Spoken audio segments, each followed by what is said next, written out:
96.5 and 1260. The Pledge, the voice of West Michigan, Parker and Davis. That big meeting Monday night, 1 week from today. Yes. Christ Memorial Church called Hope Bridge. They're going to show a movie. They're also going to have some health professionals on hand to talk about depression, to talk about suicide, and what we as a community and what we as individuals can do about it. Dr. Kyleen Krause is PhD. She's a psychologist at Holland Community Hospital.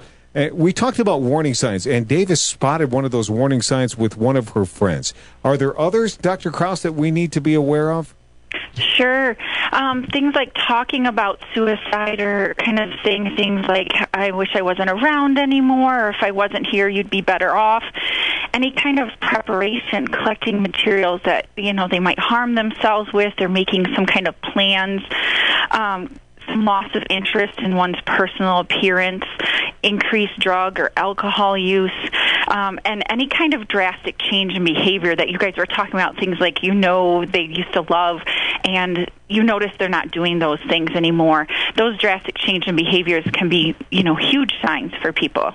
I wonder about reaching out to people who are loners, though. People who don't have friends who exhibit those signs, but they exhibit them and no one really knows they're having a problem. Yeah, it can be difficult. I mean, if somebody is by themselves and they don't reach out and nobody's around to kind of notice, sometimes people go for a long time having thoughts and some signs of depression, thoughts of suicide without getting help.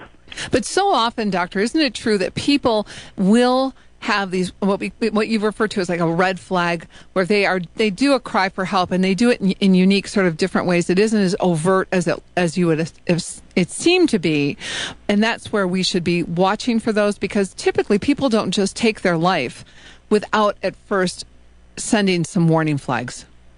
Right. Often they're sending some signals that are less obvious than we would like them to be, and sometimes they go unnoticed. I think especially in teenagers, it can be often difficult to spot those signs because people say, oh, it's a moody teenager, that's kind of typical, or there's all these stressful things going on in people's lives and they tend to attribute it to something else. But often those are signs for suicide and depression that we're missing. Are suicides at an epidemic level? I've heard that name attached to suicides lately. Is that true? Sometimes as we start looking through some of the research and see some of the stress in people's lives increasing and the pace of society increasing, we see some of these increases in depression and suicide too, people feeling like they can't keep up and there's no hope. And so we are starting to see some increases in suicide attempts and things like that. And that's what you hear about when people kind of start talking about epidemic levels.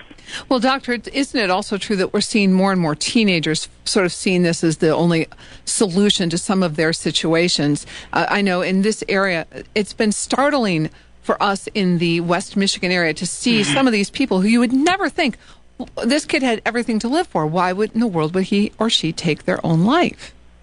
Yeah, we've had a rough year here in West Michigan, especially. I think it's hard to see, young people who don't see themselves in the same way we do. We see them as, beautiful, capable, intelligent people who have so much going for them, and unfortunately, that's not always how they view themselves, and in fact, that's a risk factor for people to commit suicide is a recent serious loss, including a suicide of a peer.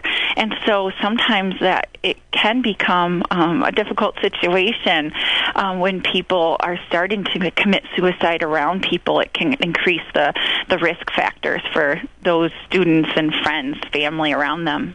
Of course, one of the ways that we as a community can help each other is by continuing to open up those conversations and having conversations that might be uncomfortable but important. And that's what you're going to be addressing, I know, next Monday night, June 29th at Christ Memorial Church when they do show the film Hope Bridge. There'll be a forum afterwards, I believe. Isn't there going to be a panel discussion about these signs and what to look for?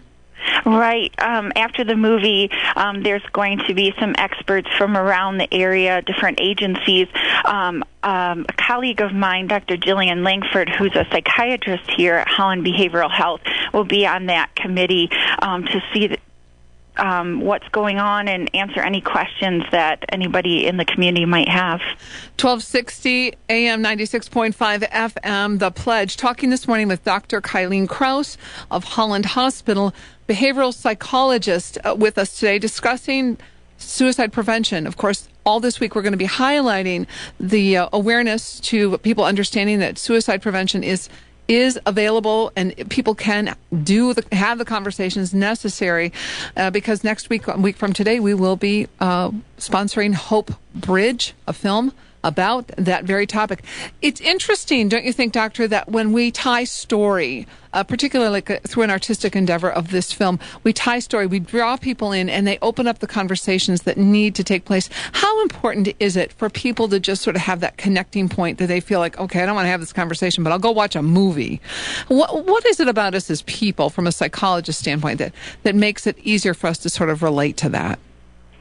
It can be difficult for a number of reasons. I think especially in the United States compared to some other countries, too, we have a very individualistic kind of mentality where we feel like we should be able to do what we want to do, and it's nobody else's business, and so we're going to let other people do what they need to be doing, and not kind of butt in. It's none of our business, kind of what they're doing, but as far as depression and suicide, that can increase the risk because we're not reaching out when we don't see our neighbors maybe as much, or say hello, or feel like we can say something when we see somebody behaving in a different way than they normally do.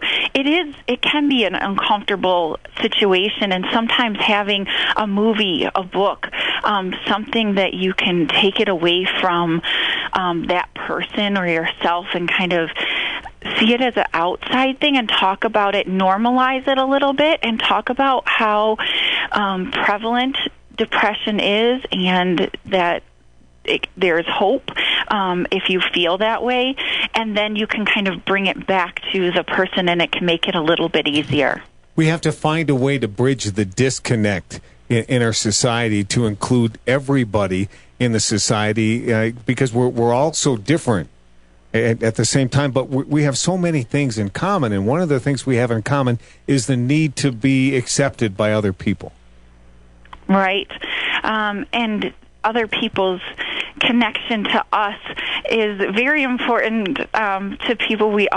Most people are social to some extent. Even those people that we see as introverted like to connect and feel wanted and important and accepted by others. And so having somebody to reach out and say, hey, I noticed, I care, I'm going to be here for you, I'm not being judgmental. It can be so important to people. Are there other things, Doctor, that you're finding in your dealings with patients, in talking in general terms, of course, that you're finding with America today that we could do a better job of? I think just being aware of what's going on with the people around us, our loved ones, and taking care of ourselves. I think sometimes people just get stressed out. They have so much on their plate. They're just trying to go faster and faster, and it just gets overwhelmed, and they feel inadequate. And I think sometimes just remembering to slow down and take care of ourselves, and to, stop by and introduce yourself to your neighbor, to call a friend that you haven't heard from in a little while. Some of those things, slowing down, can be very important as far as supporting each other.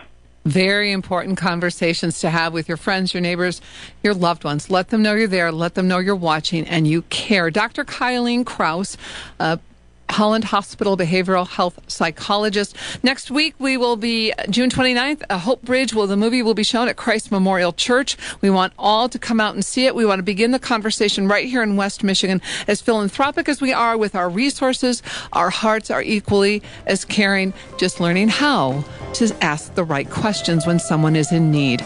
Dr. Krause, thank you for the conversation this morning. This has been great, and thanks for all you're doing for our community. Oh, my pleasure. Thank you.